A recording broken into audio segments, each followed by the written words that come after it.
Well, welcome everybody. Thank you for joining us again tonight for this town hall number 2, shared decision making, understanding your immunotherapy choices. I'm Brian Lewis from KidneyCAN. It's my pleasure to welcome you all to this evening's expert discussion on immunotherapy and shared decision making and the choices there. Wanted to let everybody know we have about 200 folks registered from around the world, and appreciate you all taking the time out to listen to us tonight. Also want to thank our sponsors, BMS, ASI, Exelixis, Genentech, and Merck. We couldn't have done it without you. I'm really excited to also let you know that this is going to be recorded and put on YouTube in about a week, and so you can watch it if you want to catch up on anything you can't keep notes of. It's really my thrill and pleasure to introduce our 3 experts tonight. First off, from the University of Texas Southwestern, Dr. Hans Hammers. Dr. Hammers, thank you for joining us. Also from right down the road here in Philadelphia at the University of Pennsylvania, Dr. Naomi Haas. Hi, Naomi.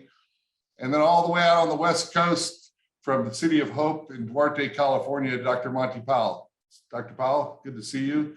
Thanks everybody again. So I'm gonna jump right in and try to ground the audience. I've got 3 quick questions. I give you 30 seconds to answer. We're gonna start off with, what does it mean shared decision-making? And I'm gonna point to you, Dr. Haas, to see if you can give us a quick answer on what is shared decision-making. So shared decision-making, in my view, is decisions that are made as a conversation really between the physician and the patient. And sometimes the patient also brings in other people, trusted people. And it's really talking about the risks and the benefits and helping everybody decide what's right. Great. Thank you so much. Next up, I was going to ask on immunotherapy, who wants to give us a quick tutorial on immunotherapy? I think I went out of order, so maybe I'm going to should I put you on the spot, Monty or Hans? Sure, I can try to take a stab at that, although Hans is really the expert when it comes to immunotherapy. I generally speaking think of immunotherapy as a means through which we stimulate our body's own immune system to attack cancer. We want to try to sort of get the body thinking again that cancer cells are foreign. And so immunotherapy is a great way to sort of stimulate that approach. Great. And the last one for you, Hans, tell us what it means to be in the first line or the second line, and give us some little understanding, so some of the terminology we might be running into. Sure. So first line really is the treatment that untreated patients receive. So patients diagnosed with recurrent metastatic kidney cancer. So kidney cancer spread out of the kidney to other organs and needs now what we call systemic therapy, meaning therapy that goes over the body, such as immunotherapy. And the first line is really the first line, meaning the first treatment that the patients receive. If patients are not fortunate enough to have a durable response, then they may have to go to second line. So a therapy that would be different from the first line, but also with the goal to keep the disease under control. Wonderful. Well, I'm going to take this opportunity to get out of the way and let the experts go to it. So the first section that we're going to be talking about is immunotherapy in the first line for clear cell patients. And later on, we'll talk about rare subtypes and other subtypes in the second section. And then we'll end the third section with a discussion around some of the clinical trials and information that are going on. So Dr. Hammers, I'm going to turn it over to you to lead this first section. I'll come back with our first question later on. Sure. Thank you so much, Brian. So again, so first line treatment, has truly been transformed over the past, just few years, handful of years, if you will. So we used to have just one class of drug, the pills, the VEGF, VEGF, tyrosine kinase inhibitors. These are anti-blood vessel drugs, the pills that we take. And they used to dominate, quite frankly, the therapy for more than a decade. And then since 2018, we had now the arrival of typically combination therapies that include an immunotherapy component for previously untreated patients. And these treatments were all developed for the most common form of kidney cancer, which is clear cell kidney cancer. And what I would say is, maybe what we want to get through this discussion is that there are 2 major flavors that patients and families can think about and choose from, and that we try to tailor a little bit depending on the patient presentation. So when I see a patient for the very first time, I try to get a sense for typically, how aggressive is their disease, how much disease is there of the kidney cancer that has come back. Is it just one little lung nodule that came back 2 or 3 years after the initial diagnosis, or is the patient presenting with, kidney cancers all over the place in the liver, lung, bones, maybe highly symptomatic, and that might tailor my approach or guide my approach, if you will, how I would approach it. The other thing is something Dr. Haas mentioned earlier about the conversation and bringing in others, that are important in the decision-making process. I actually don't like it when just the patient is in the room. I really want there to be the significant other, family, as many as possible, quite frankly, because it's really going to be important to have the support system connected and understand also what kind of therapy the patient is going to get into. And it will clearly improve understanding and safety, et cetera. Everybody will understand and hear something differently, but I think that's important. So with those things said, there are two major, we have a number of therapies now approved, 5 combination therapies. It's really a choice between 2 major approaches. One is a pure immunotherapy approach. That was the first one that was FDA approved in 2018, a combination of nivolumab and ipilimumab. So one is what we call a PD-1 inhibitor. That's the most widely used immunotherapy. And the other antibody targets CTLA-4, which is another immunotherapy target. And that combination is not only approved, by the way, in kidney cancer, also approved in lung cancer, melanoma, et cetera. And that therapy, is obviously devoid of the side effects that the pills can give, because the pill is not part of the combination. But it's kind of like doubling down on immunotherapy, and it is associated with a higher rate of immune-related adverse events, we call them, meaning autoimmune disease, where we unleash the immune system, and there's a higher chance of needing corticosteroids, steroids to suppress the immune system. So if a patient gets just PD-1 therapy, like pembrolizumab, nivolumab, brand names are, for example, Keytruda or Opdivo, everybody has seen them. Then the chance for needing steroids is around 10 to 15% of patients to suppress an immune system that goes after the patient, if you will, as a side effect. If you do the combination, that chance is clearly higher, more around like 35% or so. So that's one of the perceived disadvantages. But, the nice thing with this therapy is we see some very durable responses, some patients doing exquisitely well for very long periods of time. And that study has the advantage of having the longest follow-up. The response rate is not as high as we see in combination with the pill. So if you look at the pill, blood vessel plus immunotherapy combination, one of the immunotherapy drugs typically, then we see response rates of around 60 to 70%.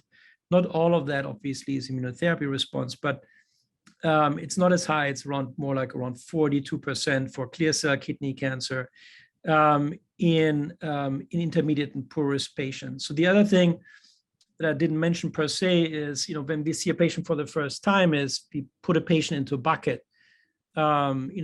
A patient who has no risk factors, doing really well, just tiny little lung nodules after years of therapy, call them favor risk patients. For those patients, actually, that therapy, pure immunotherapy, is not FDA approved. It can be given by guidelines as a consideration, but it's not approved for it. So it's really more for patients who have a need for therapy, typically within 1 year, of certain risk factors of lab abnormalities or clinical presentation. In those patients, the response rate is around 42%. And we do see, complete responses in 10% of patients, but roughly 1/3 of patients doesn't seem to progress even 5 years later. So it's a true and tried therapy. That's how I like to describe it.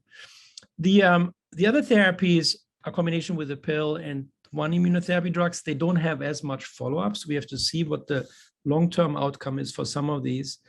And there are different flavors. Some of the more, Potent VEGF inhibitors are the most recent additions, such as combination with cabozantinib, also called Cabometyx, or with lenvatinib, which is also called Lenvima. There we see response rates, around 60 to 70%. And also the chance to progress at the first scan is really low. It's like only 5% of patients show disease that doesn't respond to that particular therapy or the progresses on that particular therapy versus roughly 70% of patients on pure immunotherapy. So it's typically between those two combinations. And everybody has their own favorites, if you will. I tend to lean more on the pure immunotherapy combination side, and then reserve the pills for later when it needs to be. But in patients of high disease burden, highly symptomatic, then I typically lean towards more the pill and immunotherapy combination. I don't want to dive into that too much, and now I will give it over to Dr. Haas, for example, and then to Dr. Pal. So I'm looking at some of the things in the chat also, and I think building on what Hans was saying, as far as choosing things that are going to be a good fit for a patient, the other consideration has to do with convenience and finance, because really all four of these combinations that are listed as sort of the front line, the Ipi-Nivo, the Lenvima, Keytruda, the Inlyta, Keytruda, and the Cabo nivolumab, they're all very good choices, but sometimes somebody might have not a great prescription plan, and they might have to spend thousands of dollars for a pill therapy. And fortunately, in a lot of places now, we can get help with grants to help finance that, but it doesn't always work that way for people. And so sometimes that will also direct my choice as to whether I'm giving 2 intravenous drugs or whether I'm going to give a pill with an intravenous drug. And another decision that I sometimes use is just the patient themselves. If they have very hard to control blood pressure, we know that the pill therapies can sometimes usually make blood pressure go higher. And some people have heart conditions that perhaps it isn't wise to put them on a pill therapy. But some people have really bad arthritis and or psoriasis or some other immunologic disease, and there I would sort of veer away from using 2 immunotherapies at the same time. I saw one question here about patients who hadn't had an immunotherapy in the first line and haven't been cured. And I just want to say that I actually do have some patients that have been on just a single pill type of therapy and have been off their therapy for years and years. So we do occasionally see pill therapies even make the disease completely disappear. I'll let Monty fill in some of the gaps here as well. Honestly, I don't think you and Hans left too many gaps. That was a great overview of frontline choices. I don't have a lot to add to that. I was sort of thinking what I might be able to sort of throw into the mix. There are probably some circumstances when I'm in the clinic where I either, absolutely go to a combination of targeted therapy or pill-based therapy, as Hans alluded to, with immune therapy, and other scenarios where I definitely go to 2 immune-based therapies together. I'll give you an example of a patient that I saw recently. He came, from another emergency room, and he was transferred into my clinic with multiple brain metastases, very diffuse metastases throughout the rest of his body, including a fairly large renal mass that was causing some bleeding. And so in a scenario like that, I'm thinking to myself, okay, that patient is going to probably need, either radiotherapy to the brain or surgery to the brain, depending on the circumstances, likely radiation. There may be a need for surgery to the kidney. And in those circumstances, although response rates with the pill-based therapy and immune therapy might be higher, I think that by getting the patient going on the doublet immune therapy, I can sort of safely bridge them while they're getting all this other stuff done, if you will, while they meet with the surgeons and get their kidney out, while they meet with the radiation oncologist and start that whole process. On the other hand, if I'm not sort of pinned in that scenario, but I have a patient who has very bulky symptomatic disease, but doesn't have an imminent need for brain-based therapy or surgery, then I might actually side with the pill-based therapy and immune therapy combos, just given, what we would tend to perceive to be higher response rates associated with it. There's no wrong or right answers in this scenario. I think that every one of the frontline strategies is very reasonable. But to Naomi's point around sort of shared decision making, I think it's really critical that we sit down and have a dialogue around side effects, because at this point in time, I do think all the regimens have a fairly clear side effect profile associated with them that we can counsel you on. Yeah, totally agree. And also, the first visit, I don't know, you guys are probably doing that very similar. The first visit, we have at least in an academic setting, we have a little bit extra time, and I typically spend a good amount of time to make patients understand the difference also between the toxicities seen with the pills and immunotherapy. For example, if you get really painful hands and feet, or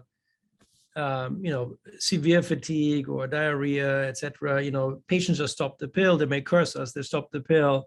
The side effects go away. But if you engage on immunotherapy, those side effects typically, if you get serious side effects, it typically do not go away by themselves. So it's really critical that patients understand the difference between the two, and also when to contact us, etc. So there's a huge learning curve, and I think it's getting more complicated than not. And so initially, it's really important. I see Glenn is coming on to ask a question.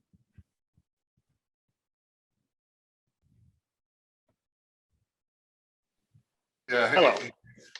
Hey, Glenn. I think we got you pulled up here real fast. So Yeah, I'm ready. You want to take a shot at giving your question to these experts? Sure, absolutely. I'll take my chance here. And this is sort of getting ahead a little bit from where you probably have started, but immunotherapy has been approved for a few years now. I don't think anyone knows about how long you should keep patients on immunotherapy. Is sort of a question that we don't know the answer yet, probably. But if you could talk to that, how does one decide when to stop immunotherapy, and maybe a combination immunotherapy TKI, if they've been NED for 2 years, no visible evidence of disease? Do you feel comfortable stopping, or should you keep the engine going, or how do you look at it? Yeah. Yeah, as you said, this is a space where we lack definitive data, and I would say, I try to kind of like have a middle, somewhat informed approach, but there's still more to learn, and some trials are actually looking at some of those questions. The truth is we don't know, and so keeping somebody indefinitely on immunotherapy is probably not the right thing. When to stop exactly, nobody knows. But I would say, for me, and it might sound a bit arbitrary, maybe like after 2 years is probably a good time to at least talk about it. Most modern trials stop immunotherapy around that time frame. The other thing that I would mention is probably for most patients, not for all, but for most patients, probably the majority of the benefit happens early. And so, for example, we have some data sets from the nivolumab ipilimumab trial. Roughly a quarter of patients did not get all 4 of these induction infusions where both drugs are given together. They had to get all 4 to be eligible to continue on nivolumab monotherapy. They didn't because of side effects. They had to stop after 1, 2, or 3 infusions. And those patients did really well, actually, at least for the combination. It's not clear how much additional nivolumab monotherapy we truly need. So that's something. But it's a very important question. And the other thing that's coming into the field, as you probably know, is adjuvant therapy with pembrolizumab. So there will be patients who are exposed to pembrolizumab, and then the question is, how will they respond again down the road? It's another question that goes into the same theme. So so I would say my personal approach is after 2 years, I start to talk about it. Some patients will be open about it. Some patients will will be very resistant, and some patients may embrace it. So it totally varies, and it's a shared discussion of like, hey, we don't have much data, but it's also investment of your time, potential long-term side effects, etc. So I would love to hear from Dr. Pal and Dr. Haas what their approach is. I think you're right on there, Hans. I mean, not a major difference in terms of my approach. I think that shared decision making here is key. We keep coming back to that theme, but I have a handful of very young patients who started, for instance, on Nivo/Ipi well ahead of the FDA approval on trials and so forth, and had a great response to therapy. And despite multiple discussions where I suggest, look, maybe we're at a point where we can stop treatment, they've opted not to do it. There's that psychological piece, I think, too, that ties into this. And truthfully, I don't fight them too hard on it. So long as they're not really incurring major side effects with therapy and so forth, I'll let them proceed. But on the same note, I do want to reassure them that much of the data that Hans and others have contributed to suggests that there is this phenomenon of a treatment-free interval. You can be off of therapy safely after a period of time. There's also some data, we also look at other kinds of cancer and how they're doing on immunotherapy. So there's also data in both melanoma and lung cancer that sometimes if you take people off therapy, some people, the cancer will never come back. And in other people, the cancer might come back, but you can still re-challenge them again. And there's even some data now about re-challenging people again with Ipi/Nivo. So I think that we're still learning a lot, but we try to learn from other cancers as well. Thank you.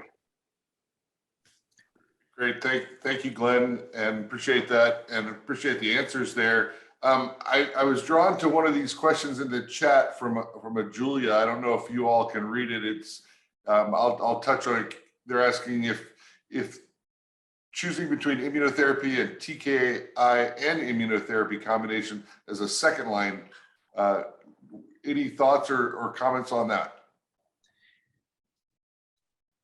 Naomi or Monty, do you want to? Well, there's the what we do and what the trials tell us to do.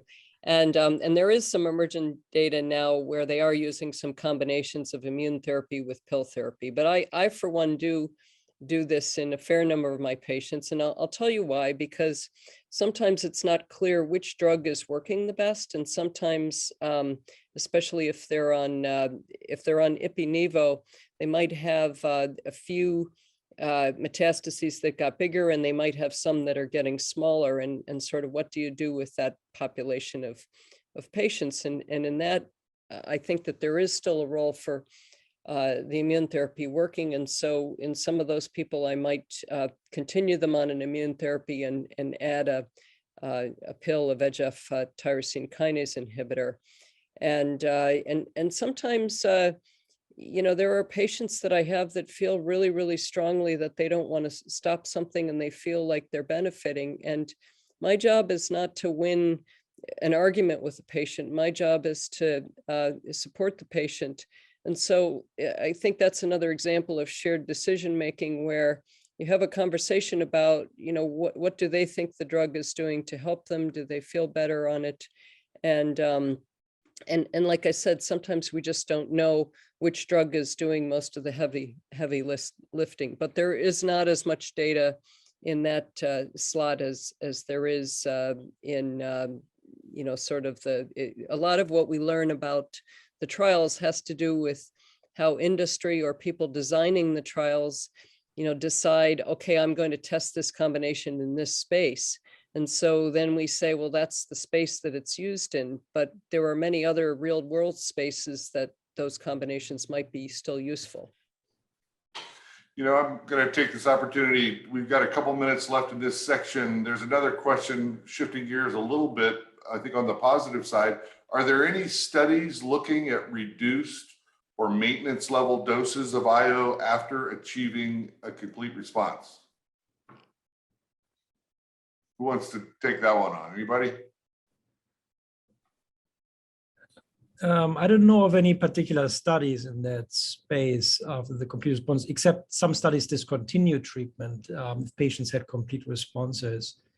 The issue also is, that's the complicated thing with immunotherapy, is there's actually no clear dose response. So even if you talk about dose reduction, there's no clear dose response to these drugs. That's why we actually give fixed doses, independent of your weight. I mean, you can weigh 800 pounds or 150 pounds.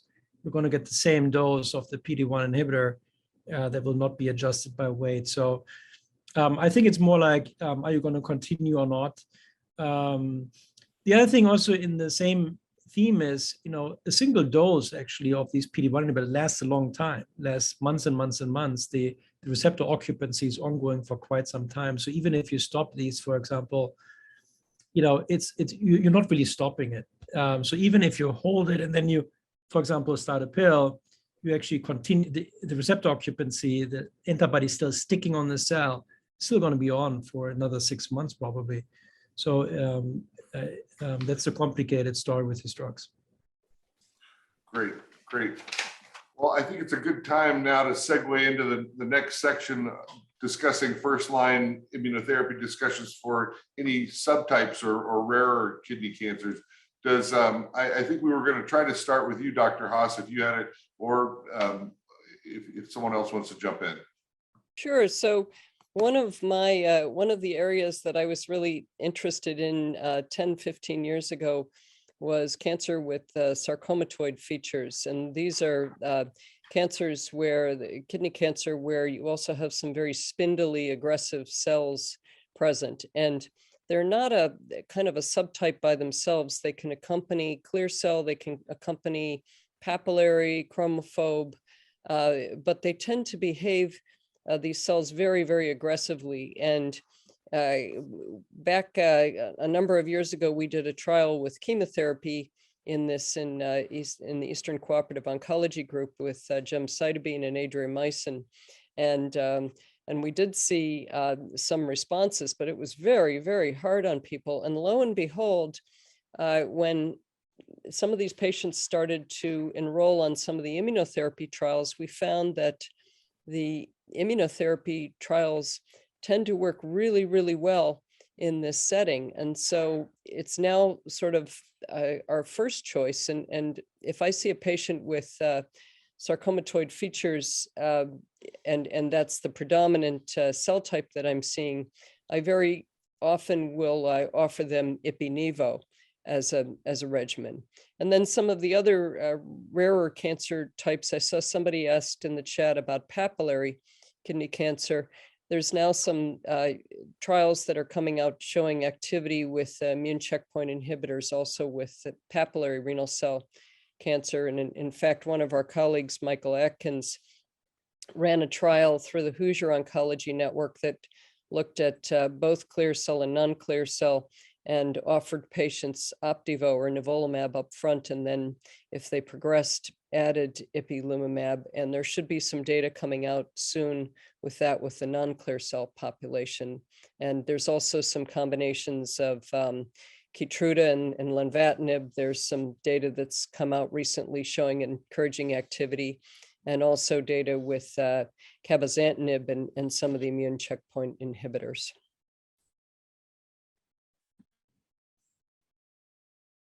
Yeah, that's great. I don't have a lot to add to what Naomi said. That was a very comprehensive overview.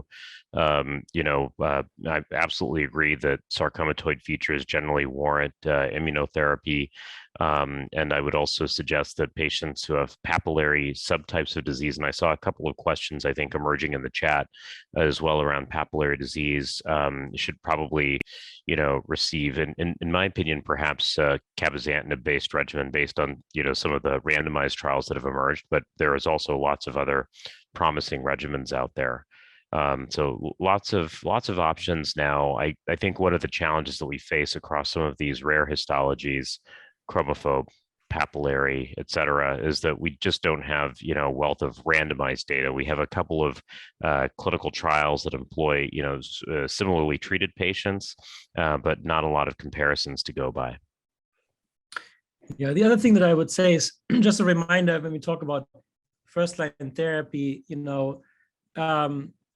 it's always, it's always a good thing to even then think about a clinical trial.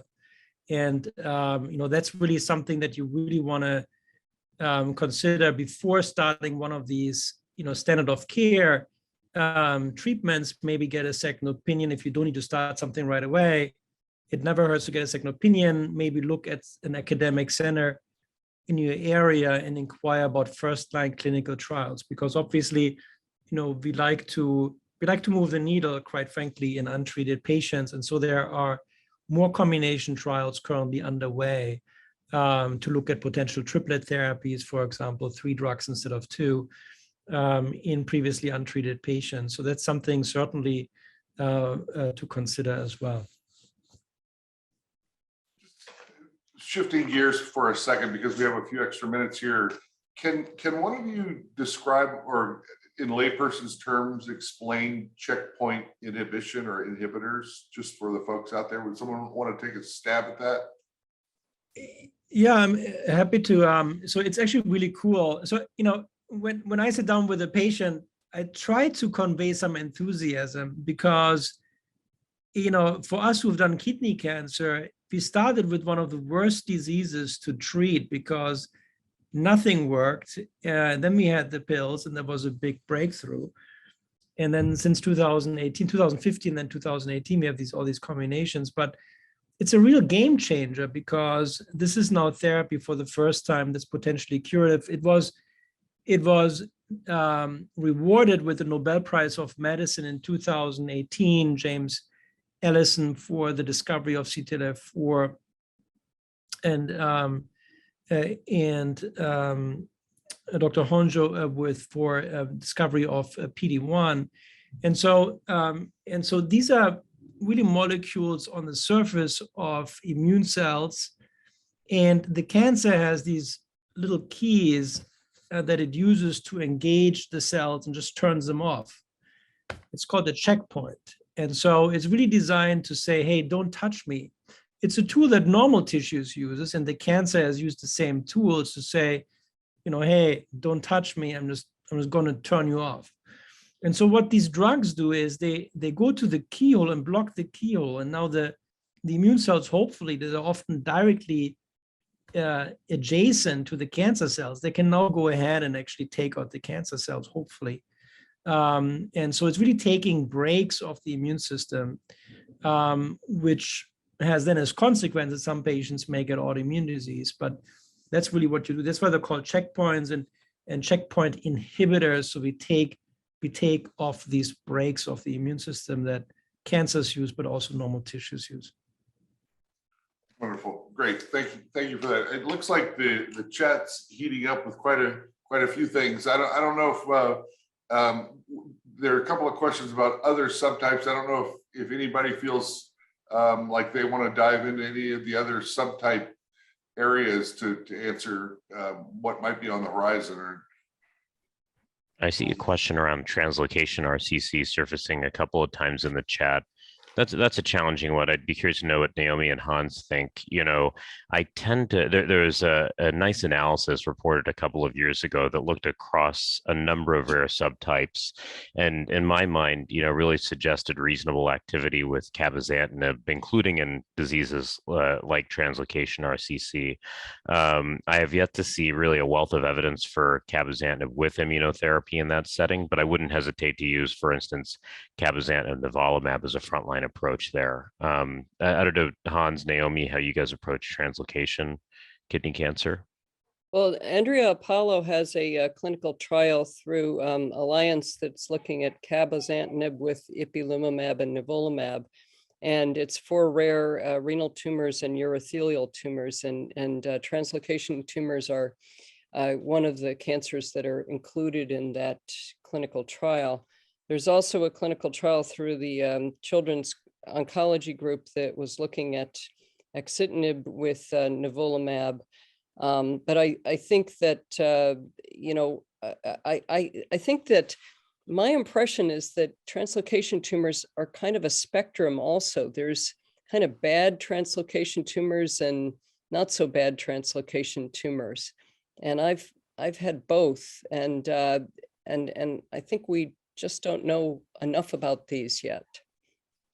Yeah, I totally agree with Naomi. It's a spectrum, and some of them have been very aggressive cancers. Others are more docile. I do think that the chance to respond to immunotherapy itself is not high. It's really on the lower end of numbers, and certainly not a cancer where you can rely on immunotherapy by itself. I do think it needs to be a combination with the TKI, and you can hope for immunotherapy responses, but I do think it's a fairly aggressive, or it can be a really challenging disease. Another trial that's open now for non-clear cell renal cell carcinomas is led by Brad McGregor from the Dana-Farber. It's open in several sites, and that also allows non-clear cell renal cell carcinoma of different types. So it looks like there's another question we have here regarding, are there any drugs or any combinations that are trying to restore the immune response after you've already had an attempt? Anybody have any thoughts on that? Or yeah, I mean, there's a yeah, that's a challenge right now. I do think the low-hanging fruits have been collected, and now the question is, how can we elicit or restore an immune response? I think it's a real challenge, and you will see drugs in development in patients who have progressed on immunotherapy in all kinds of different aspects of the immune response. So some drugs will try to start the immune response, such as STING agonists, TL agonists. Others are looking at other, let's say, compartments of immune suppressive cells, for example, myeloid cells, myeloid-derived tumor suppressor cells, myeloid-derived suppressor cells. And also there are other approaches, maybe actually Dr. Park can comment on that, and actually Naomi for sure, is actually also CAR T cells to look at tumors that are more difficult to target. So I think the whole gambit is being tested in kidney cancer as it is in other tumors, and we have to see what seems to be more promising than others. One big failure, unfortunately, was just reported. It's the pegylated interleukin-2 from Nectar, and this was apparently a negative trial. So that's something I think that some of us had hoped for, to be another agent in that space, but a disappointment so far. yeah. One of the researchers that I work with at the University of Pennsylvania, John Weary, has been really involved with the COVID pandemic and looking at T cell exhaustion and immune responses to things like infection. And he's translated this into some melanoma trials and is interested in looking at it also in kidney cancer. But it looks as if the spleen is a very important part of the body that the T cells sort of retreat to when they get exhausted. And so people are doing interesting work looking at different kinds of vaccine therapies as well to sort of reinvigorate cells. And I think even some of the pill therapies like cabozantinib have been shown to stimulate T regulatory cells. There's a fellow at the University of Chicago, Akash Patnaik, that is working on that topic. So we have a lot to learn. Well, thank you for that. There's a flood of specific questions that are starting to come through, and I'm going to try to keep it a little bit general for a few more minutes. We're coming down towards the third section and final section here. So Monty, Dr. Haas just mentioned CAR T, and I know we want to talk about that and also the trials that you're involved with and others are involved with. Can you comment on trials that you're involved with and other ones that are exciting out there in the landscape? And then maybe Dr. Haas, you could tell us a little bit about CAR T and what's going on at Penn and other places. Yeah, so many exciting studies out there. I was originally going to share a slide or two, but I think I'm just going to skip over that in the interest of time. Naomi's done some really pioneering work in CAR T. We're trying to sort of carry that torch at City of Hope with a handful of industry-sponsored trials that we're doing. So we have one trial with Allogene and another with CRISPR, and both utilize this principle where you're using sort of externally engineered immune cells that actually go after a very specific target. In this case, the target in kidney cancer is called CD70. So, those trials are ongoing. Unfortunately, I don't have any data to share at this point in time. I can't, give you any sense of how the studies are going at this moment. But, I definitely think that if we were to extrapolate from other diseases where CAR T has just been transformative, diseases like multiple myeloma, diseases like lymphoma, certainly this approach holds a lot of promise. I'll turn it back over to Naomi to maybe comment on CAR T a bit more.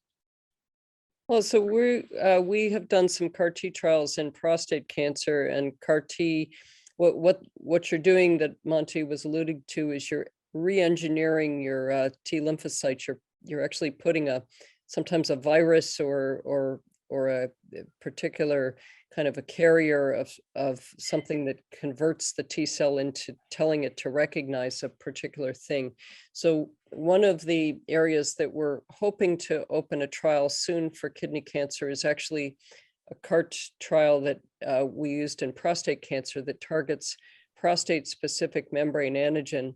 And that's prostate-specific membrane antigen.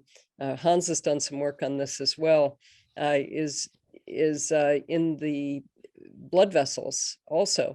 And kidney cancer, especially clear cell, has a lot of blood vessels.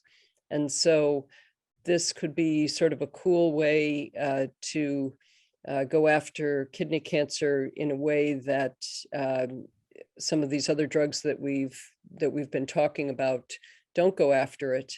And I think it's particularly exciting because if we can get these sorts of or bispecific T cell engager therapies to work, kidney cancer a lot of it tends to be what we call in the soft tissue. So it's a little bit easier to get to that, I think, than in the bone, which is where most of prostate cancer is. But obviously there's still a lot of work to be done with that. And then maybe Hans, you can talk more about some of the work you did. Yeah, I mean, we haven't done anything therapeutic yet with PSMA, but it is a very peculiar target. We did some imaging studies when I was still at Hopkins, and it's actually very sensitive. It's an imaging modality that's now emerging as a great tool for prostate cancer, but as Dr. Haas said, that it's specifically expressed in the vasculature of certain tumors, in particular in clear cell kidney cancer. It's actually a very sensitive marker. So it is a tantalizing target. And so I do think there are more and more approaches to think about, hey, can we potentially target PSMA, maybe even with radiation or other ways to get also after kidney cancer, for example. Great. Thank you for that. I'm going to turn it over to some of the questions that we've been getting through. And here's a sort of a theme question that I think has been answered somewhat, but I'm going to put it out there again just so that the listeners can lean in a little bit. If patients who are great immunotherapy responders later have progression, can they re-challenge with immunotherapy? I mean, I've anecdotally, had some of these responses in the clinics. I've actually been guided by some of my patients towards, trying a re-challenge with immunotherapy.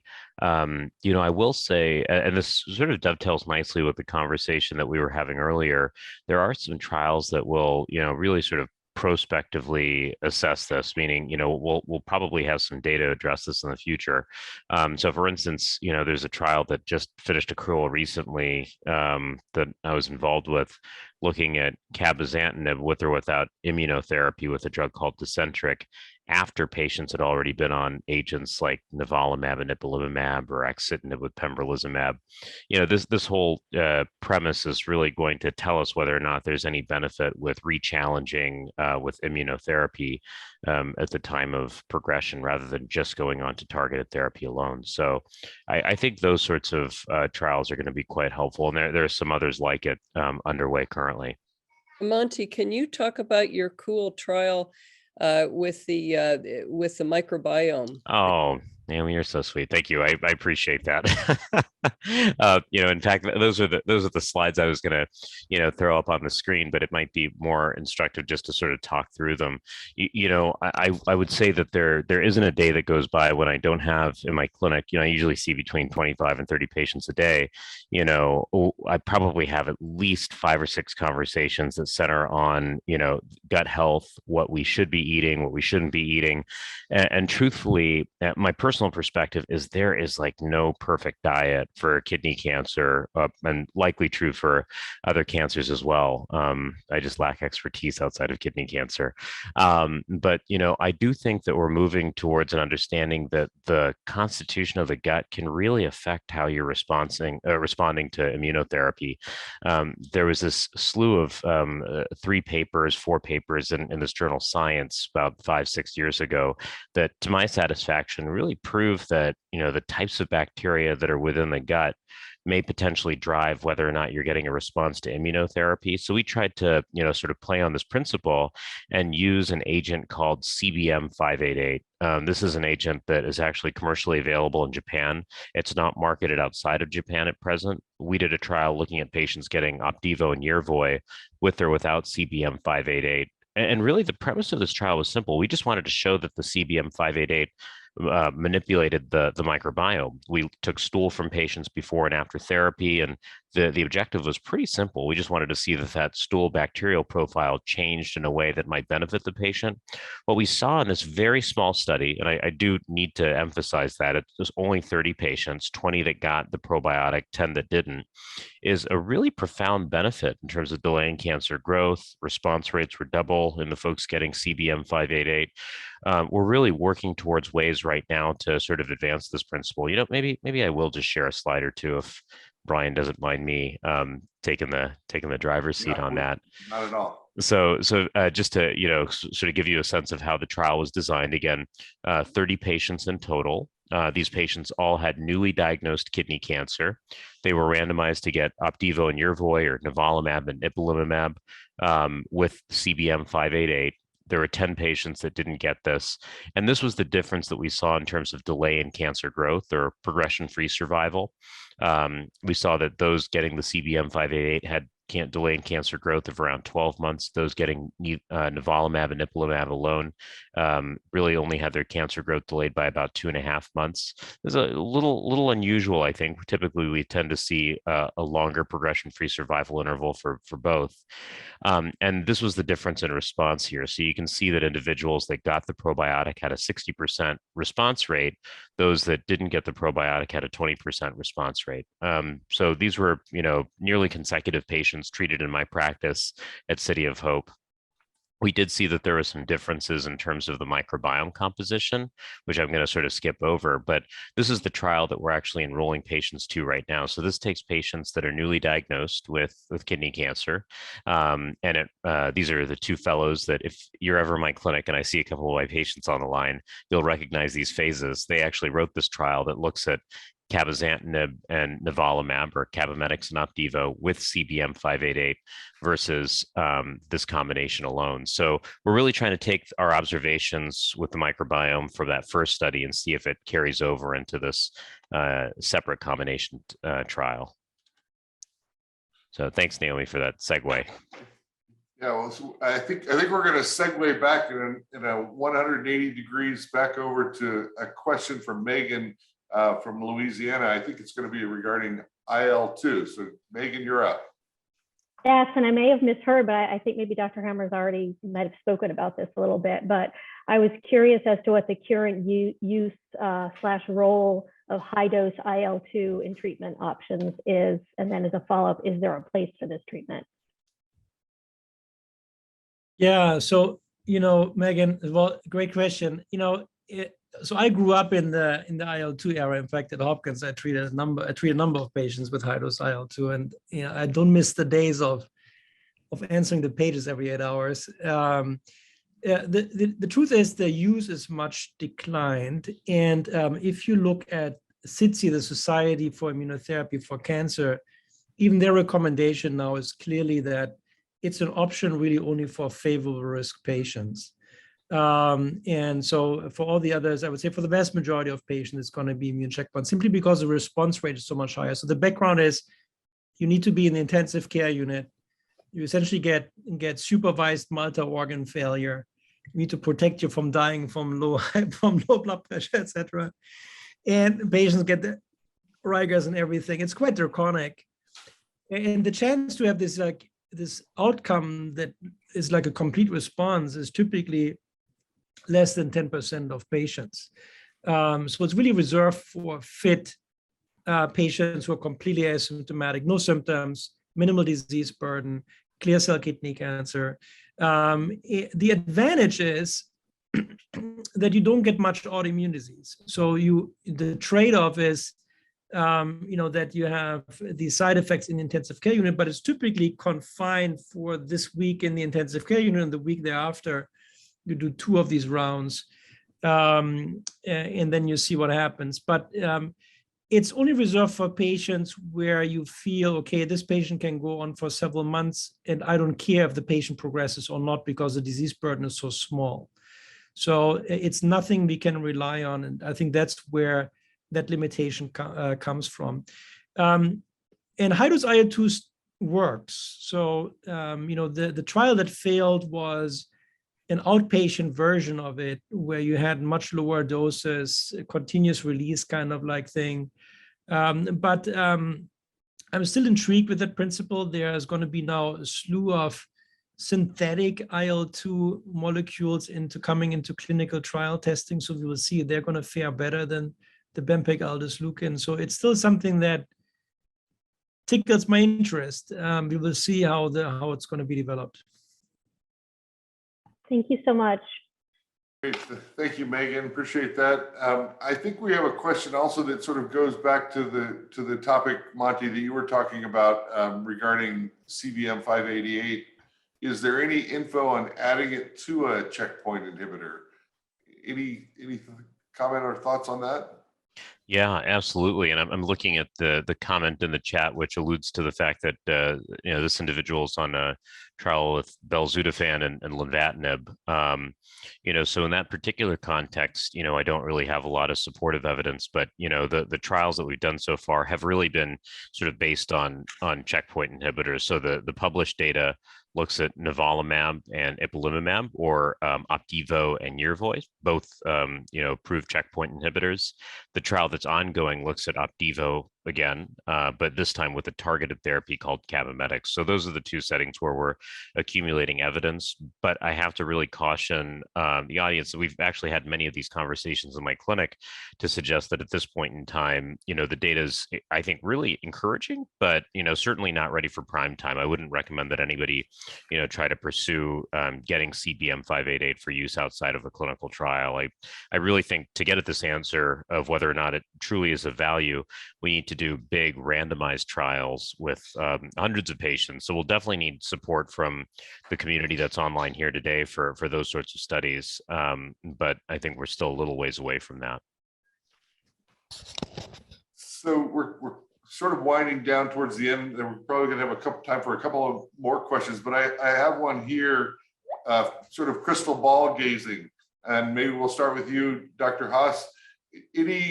What you see down the road in terms of the future of immunotherapy that you could comment on? What might be coming in the near future? Well, one of the important questions, I think, is since some patients are going to go on adjuvant pembrolizumab, if their disease comes back, how do we treat those patients? Should we treat them with just a VEGF inhibitor? Should we treat them with a VEGF inhibitor and an immune checkpoint inhibitor, or IO? So that's one question that I think is going to be important. I think that what's really going to be important is to focus on other pathways.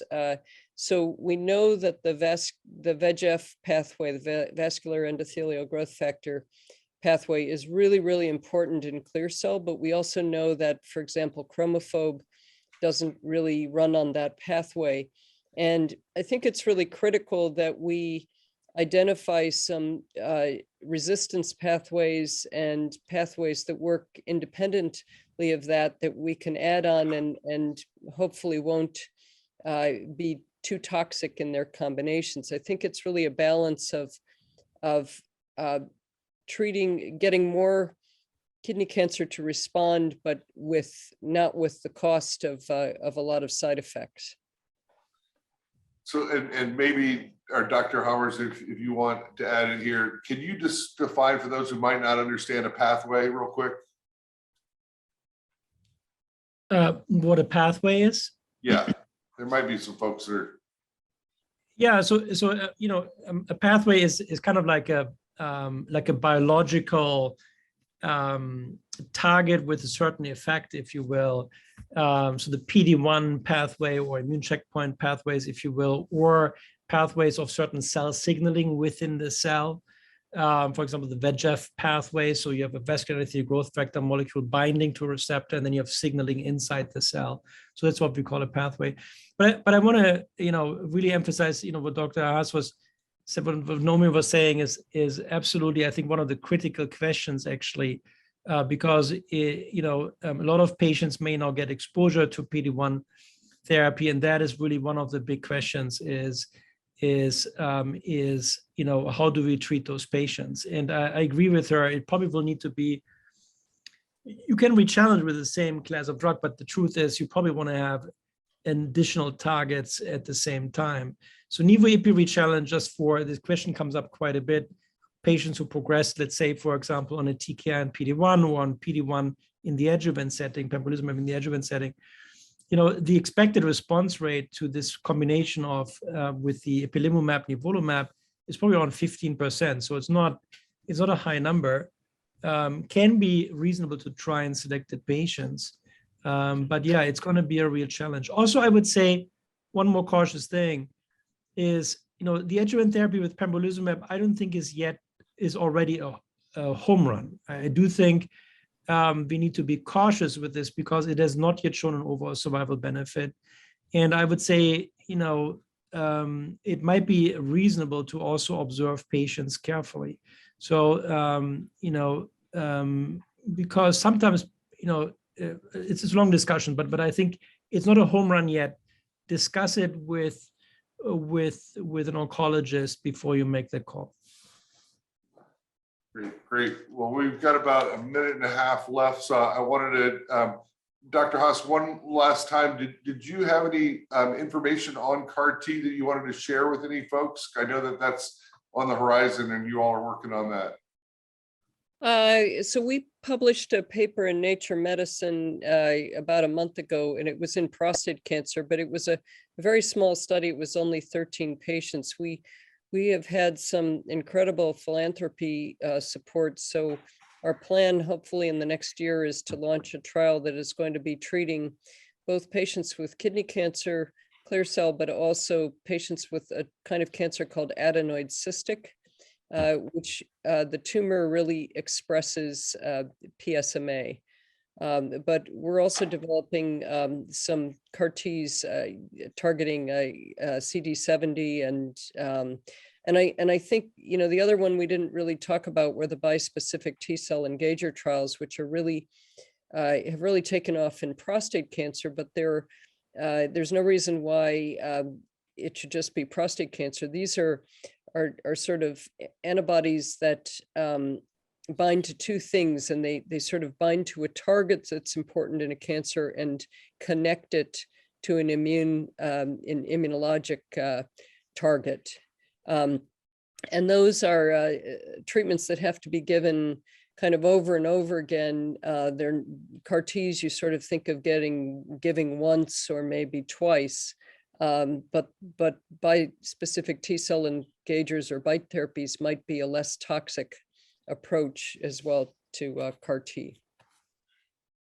Great. Monty, I'm going to pass it on to you, and then Hans, over you to close out.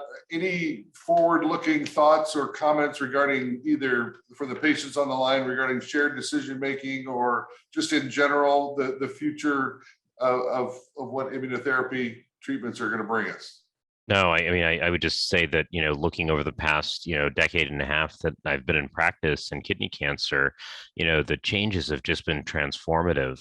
That's why in clinic, I always tell my patients it's so hard to prognosticate, because, it's such a moving target, and things are getting better and better and better and better, as we develop new therapies in the clinic. I would leave folks with the thought that, I feel like clinical trials of today, will probably entail many of the standards of tomorrow. So, as you're looking towards options, whether it's in the first line setting or second line setting, as we discussed our discussion on, or third and fourth and fifth line, think about clinical trials as a portal to some of the newer therapies that may be coming into our pipeline. Great, thank you. Dr. Hammers? Yeah, I would totally echo what Monty just said. Clinical trials. And if you're getting a second opinion, don't start a therapy and then get a second opinion. Get the second opinion before you start a therapy, so you're still eligible potentially for clinical trials. Obviously we are biased here. We are clinical investigators. We are at academic centers, but we are not satisfied. We're never satisfied with the standard of care, right? We want to push the limit. We want to find better therapies. And so we can only do it with you all participating in clinical trials. It never hurts to quick consult, second opinion, etc., what to do next. And we may or may not have a particular trial open at a time, but it never hurts to engage and start asking questions, also among peers, right? So. Yeah, and that's a great segue, and maybe a little bit of a we'll call it a commercial. Our next town hall is going to be on clinical trials, and it's going to be, I think, July 19th. So folks out there, mark your calendars for July 19th on clinical trials. This recording is going to be on YouTube in a couple of weeks. If you'd like to follow us on YouTube, you can take a look at this recording, I think, in about a week. Want to especially thank our sponsors, BMS, ASI, Exelixis, Genentech, and Merck. But most importantly, want to thank our experts, Dr. Hammers, Dr. Haas, Dr. Pal. Really appreciate your time. Really insightful. A ton of questions are still coming through. For those folks who would like to join us, we're going to have a social time for patients and caregivers. There's going to be a link dropped into the chat right now if it's not already. We really appreciate you taking time out of your day. Really appreciate you all, the three of you, joining us from across the country tonight. Thanks for all you do for our patients. Thank you for having us. Thank you, Brian. It's been a pleasure.